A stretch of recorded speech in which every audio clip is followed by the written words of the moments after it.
الحمد لله قوي سلطانه الواده البرهان المبسوط في الوجود الكرامة وإحسانه.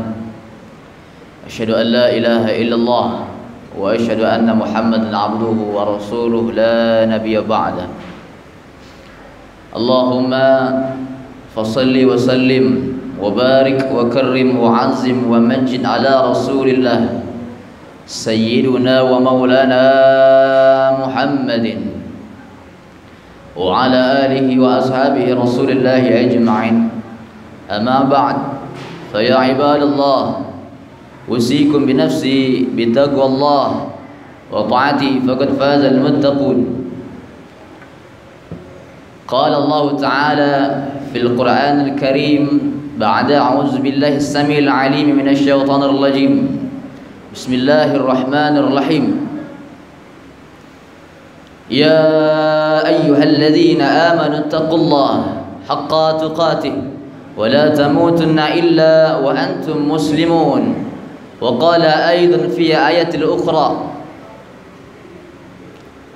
أعوذ بالله السميع العليم من الشيطان الرجيم بسم الله الرحمن الرحيم.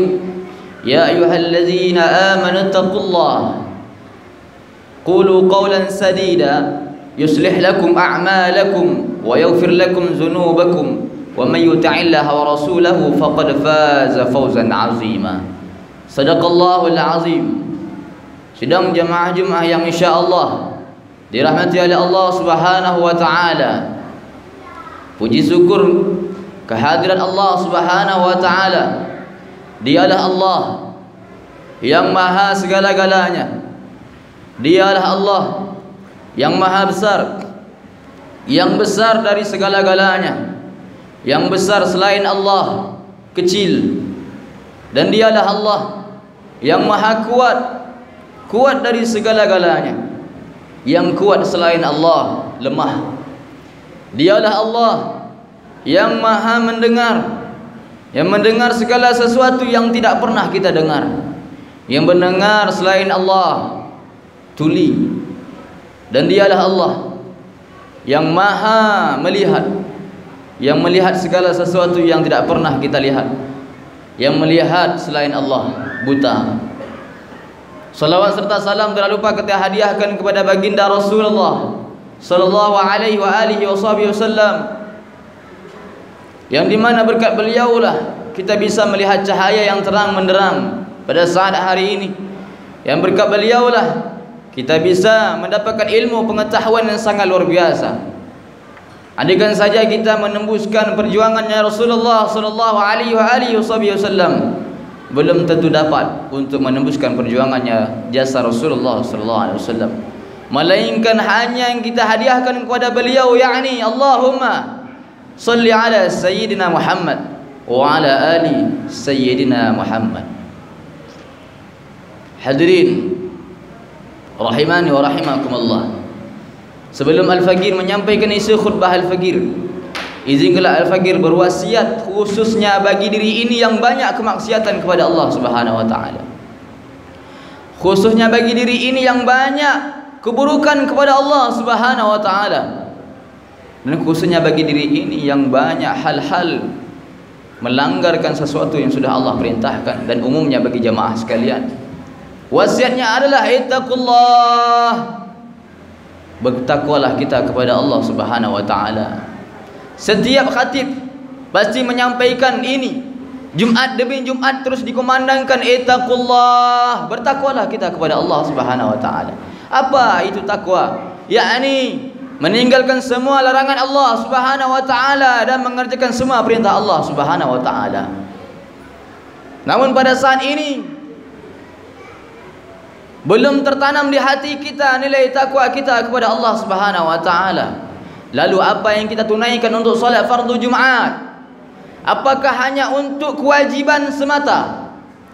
Apakah hanya untuk formalitas saja?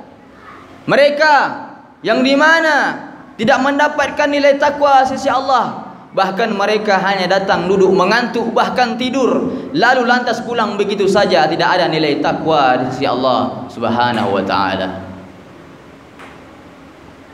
Hadirin rahimani wa rahimakumullah, diceritakan ada salah seorang tabi'in yang dimana pada masa kecilnya tidak pernah melakukan keburukan kepada Allah Subhanahu wa taala.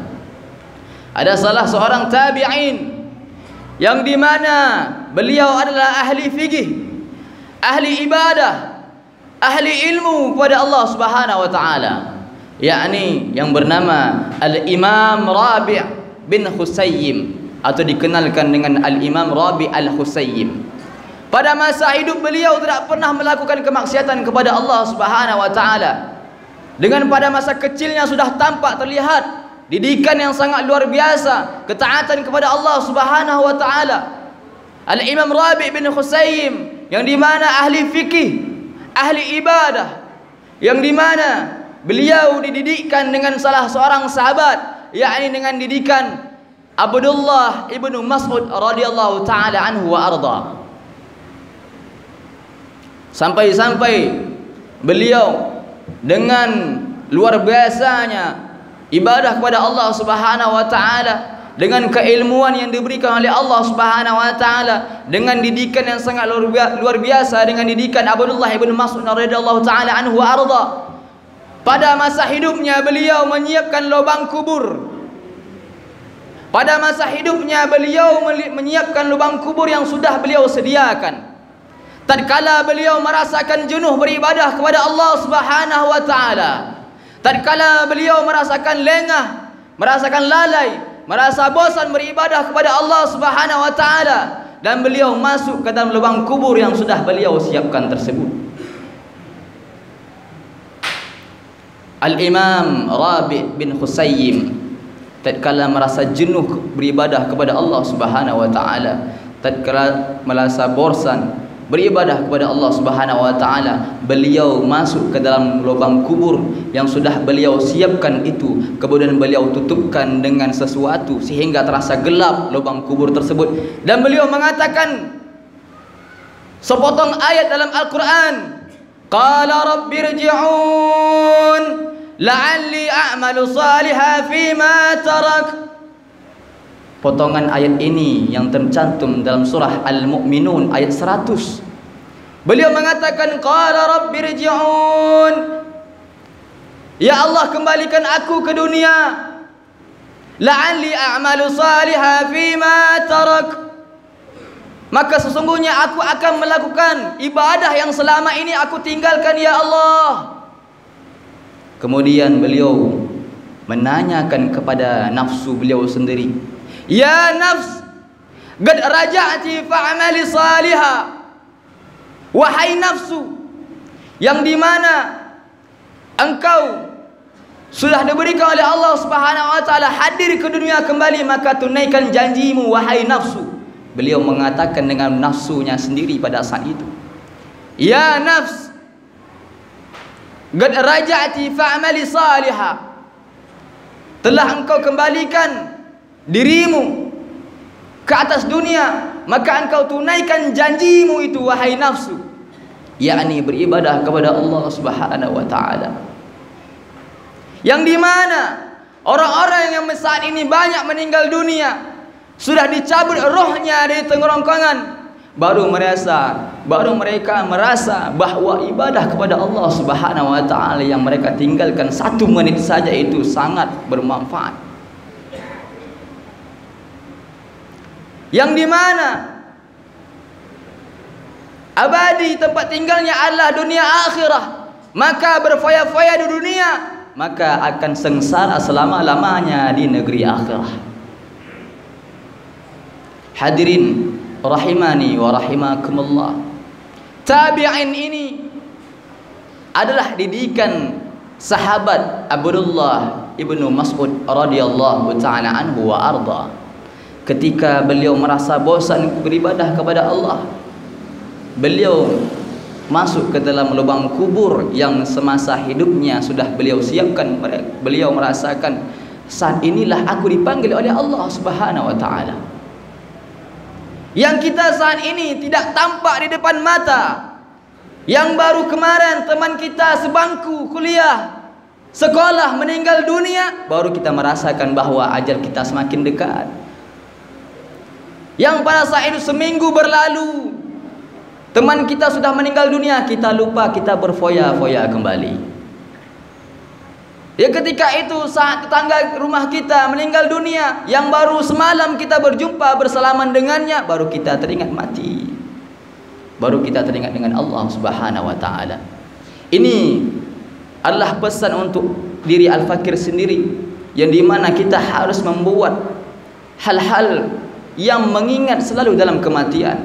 Seperti Al-Imam Rabi' tadi, beliau menyiapkan lubang kuburnya semasa hidupnya, sehingga ketika merasa jenuh dalam beribadah kepada Allah, beliau masuk dalam lubang kubur yang gelap kerana beliau bertanya kepada nafsu diri beliau sendiri. Dan kita harus siapkan juga apa yang selalu mengingatkan kita dalam kematian.